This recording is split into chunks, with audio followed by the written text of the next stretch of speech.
The Bible even goes as far as predicting when the Messiah would come. And to me, this is one of the most mind-blowing predictions in the Bible. It's found in the book of Daniel, written 530 years before Christ.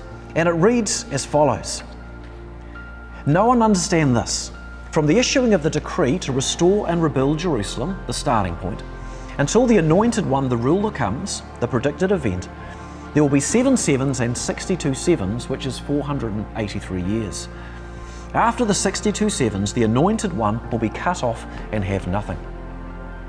Now, if we do the math, the starting point is the decree to restore and rebuild Jerusalem, which partially happened in 458 BC, when a Jewish priest named Ezra was given permission to rebuild the temple, but which happened in a clearer form in 444 BC, a dozen years later, when King Artaxerxes gave Nehemiah, a Jewish servant of the king of Persia, permission to return to Jerusalem to rebuild the whole city.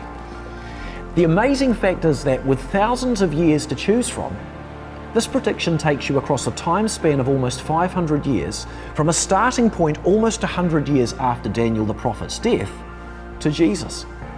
Now, there's a second anomaly here, and that's that in biblical prophecy, a year is sometimes calculated as 360 days, not 365.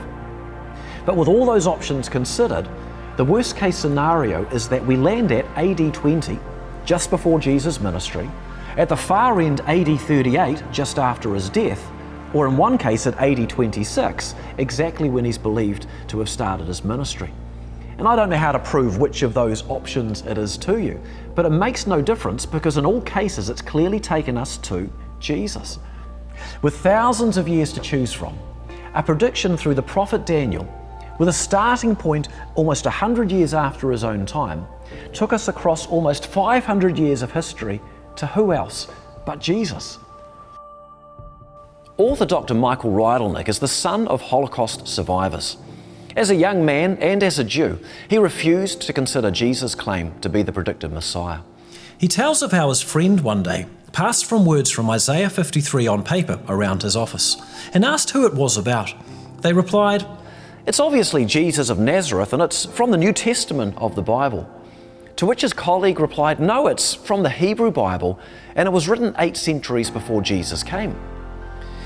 Michael's mother had earlier become a Christian, and as a Jew, he'd felt embarrassed about that.